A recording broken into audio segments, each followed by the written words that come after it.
Welcome to my channel. Today we're going to talk about nighttime awakenings. If you wake up at night around 3 to 4 a.m. and then can't fall back asleep, I'll say the main thing right away. In most cases, the problem is not hormones, not age, and not that something is wrong with your body. Most often, people reinforce these awakenings themselves with one action. At first, it seems logical and harmless. But if you do it regularly, the brain literally learns to wake up on schedule. And today we'll talk about what that mistake is and what to do instead, starting tonight. As always, from the perspective of evidence-based medicine, without myths and without unrealistic expectations. Only what actually works. First, it's important to set the right focus. Waking up in the second half of the night is normal physiology.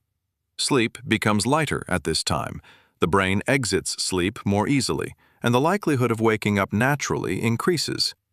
Waking up at 3 to 4 a.m. by itself is not a disease and does not require treatment.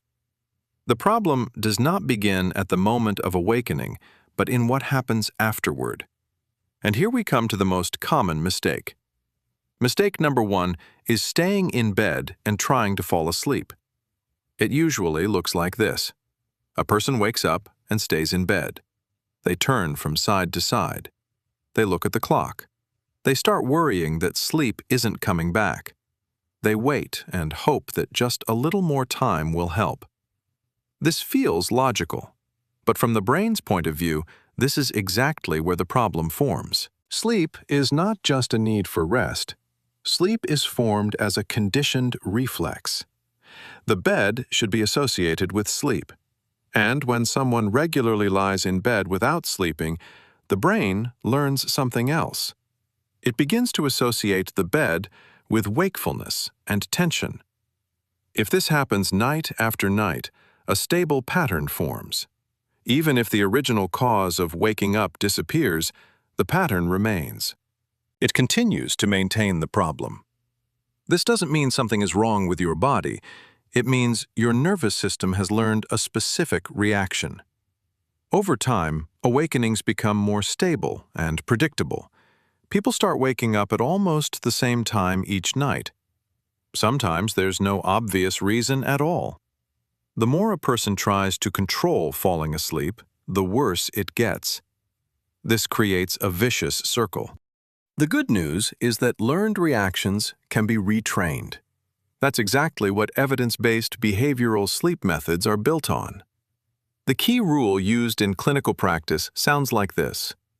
If you wake up at night and sleep doesn't return within about 10 to 12 minutes, don't keep lying in bed. This time frame is not strict. It's just a guideline. The point isn't the number. The point is not turning the bed into a place of wakefulness. Just calmly get up for 2 to 3 minutes. You can go to the bathroom. You can take a few sips of water. Then, calmly return to bed. Don't turn on bright lights. Don't look at the clock.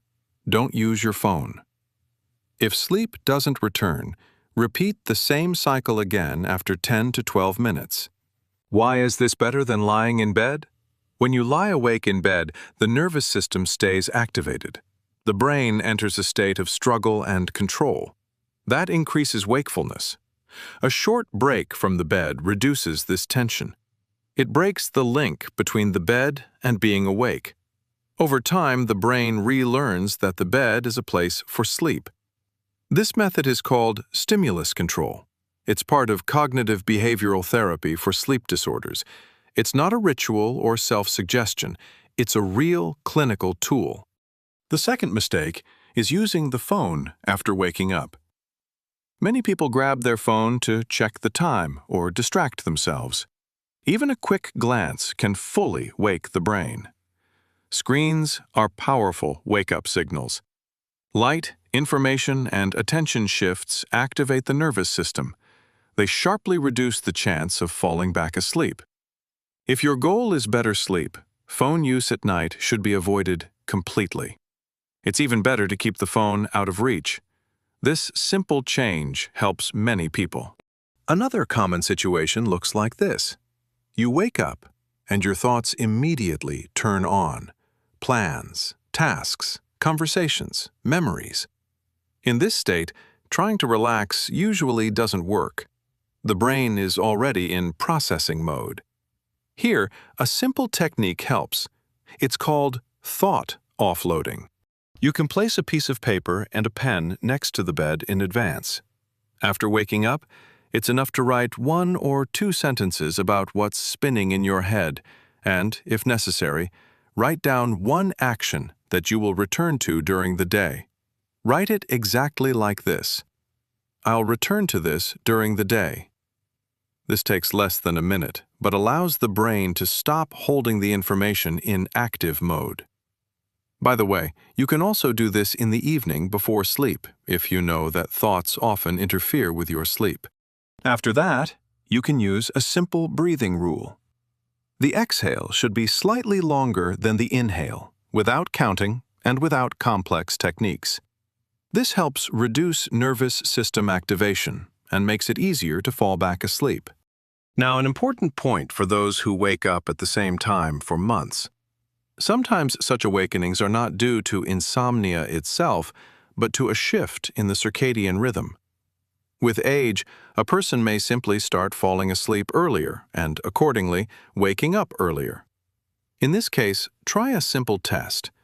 Go to bed 1 to 1.5 hours later than usual. See if your sleep becomes more continuous.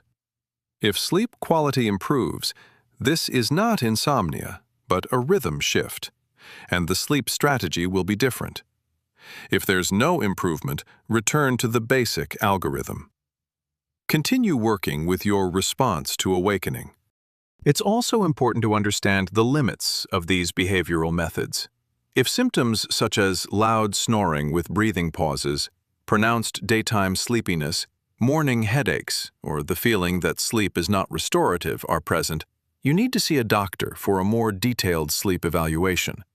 In these cases, behavioral measures are useful, but they do not replace proper diagnosis. Now, let's briefly put everything into one algorithm. Waking up at 3 to 4 a.m. is most often maintained not by a broken body, but by a reinforced reaction to nighttime awakening. The main rules are simple. Don't lie in bed awake for a long time. After about 10 to 12 minutes, calmly get up for 2 to 3 minutes. Avoid using your phone at night.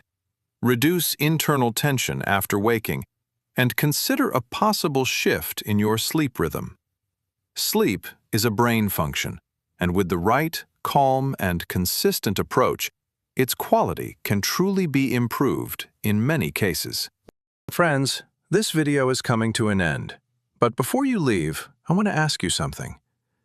Have you ever had bad bedtime habits? And how did you get rid of them? Maybe you still have some. Let me know in the comments. Someone who had the same problem might give you advice. If you think this video could help someone, share it with them. Information like this can really matter. Let me know what you think in the comments. I'd love to hear your thoughts or experiences. If the video was useful, give it a like and subscribe to the channel for more evidence-based health content. See you in the next video.